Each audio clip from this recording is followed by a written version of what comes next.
अच्छा डॉक्टर साहब ये बताइए कि बच्चों को स्कूल भेजने की सही उम्र क्या है? और ये जो बच्चों को आए दिन स्कूल से कंप्लेन आती है ना कि बच्चे पढ़ते नहीं हैं, बच्चा रोता है आपका, बच्चे स्कूल में एडजस्ट नहीं हो रहे। वालिदैन इस हवाले से बड़े परेशान होते हैं कि हमने तो एक बिल्कुल हँसता-खेलता बच्चा भेजा था स्कूल में और अब जाके ये पता चल रहा है इतने सारे मसाइल हैं। ये क्या आप समझते हैं कि क्या एज होनी चाहिए?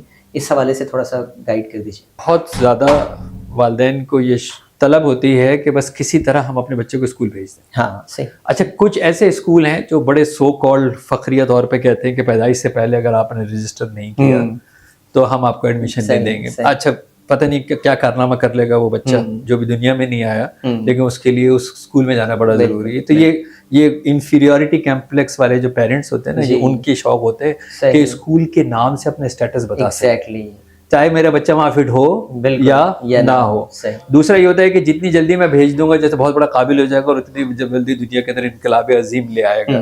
तो ऑब्वियसली वालिदैन, मैं नहीं समझता 5 साल से पहले बच्चे को स्कूल भेजना चाहिए। ठीक है, किसी भी हाल के अंदर भेजना चाहिए। अगर आपका बच्चा ओवर IQ है तो उसके लिए डेफिनेटली एक्टिविटीज जो है वो घर के अंदर होनी चाहिए और रादर देन कि आप उसको किसी स्कूल के अंदर आप उसको जमा करा दें। लेकिन नॉर्मली यही होता है कि स्कूल के अंदर भेज देते हैं और वो क्योंकि वो कॉम्प्रिहेंड नहीं कर पाता, जैसे मैंने शुरू के अंदर बताया कि उसके अंदर इतना गैप है, उसकी अंडरस्टैंडिंग के अंदर, कम्युनिकेशन के अंदर, इमोशन के अंदर, सोशलाइजेशन में स्कूल में कंटिन्यूसली प्रॉब्लम्स आते हैं। तो यहाँ पर हम क्या करते हैं कि उस बच्चों को पहले तैयार करते हैं, यानी पहले आप उसको स्कूल तो समझाएं क्या होता है। सही। पहले उसको बताएं कि प्ले एरिया के अंदर बैठते कैसे हैं, पहले उसको बताएं कि लिखते कैसे हैं, राइट। मेरी बात, जब आप इसको स्कूल कॉम्प्रिहेंड करके तैयार करके भेजेंगे तो फिर स्कूल को वो फॉलो करेगा, रादर देन कि उस बच्चे को कुछ नहीं पता, एक दिन बेचारा उठा रोता हुआ और आपने पेपर बांध के उसको स्कूल भेज दिया।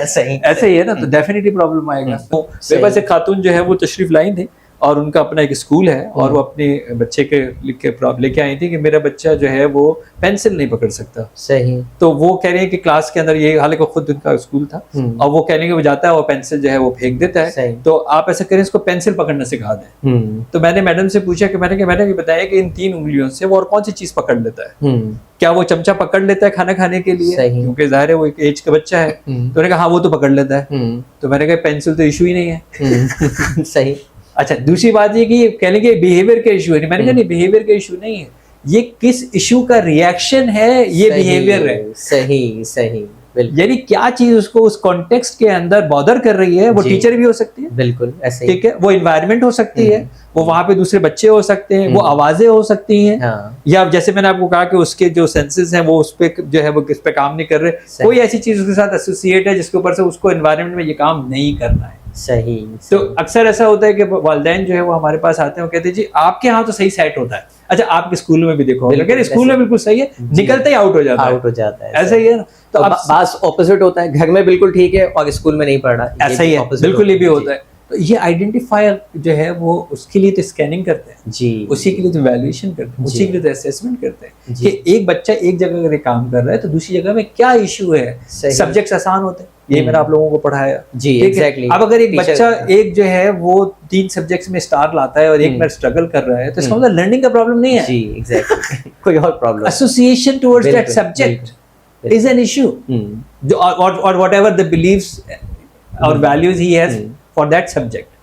ठीक है, हमारे कहते हैं इस्लामियत छोड़ दो, इसकी क्या जरूरत है, सोशल स्टडीज छोड़ दो, इसकी क्या जरूरत है। बचपन से आपने साइंस मैथ को प्रायोरिटी दी और या फिर इंस्टॉल किया, उर्दू कहाँ तुम्हारे बस की बात है, कहाँ पढ़ी जाएगी और शायरी कहाँ पढ़ी जाएगी, and so on and so fourth. Fix mindset हो जाता है। तो बिहेवियर थेरेपी के अंदर जब इंडिविजुअलाइज्ड एजुकेशन लर्निंग प्लान होता है तो फिर एक बिहेवियर है, देयर ABA थेरेपी होती है, there are so many other therapies, जहाँ पे एक psychologist, child specialist, behaviour therapist, ABA therapist, वो अकॉर्डिंग टू जो बच्चा जो नहीं कर रहा है उसको फिर ये सिखाता है कि उसको कैसे जो है वो करना है।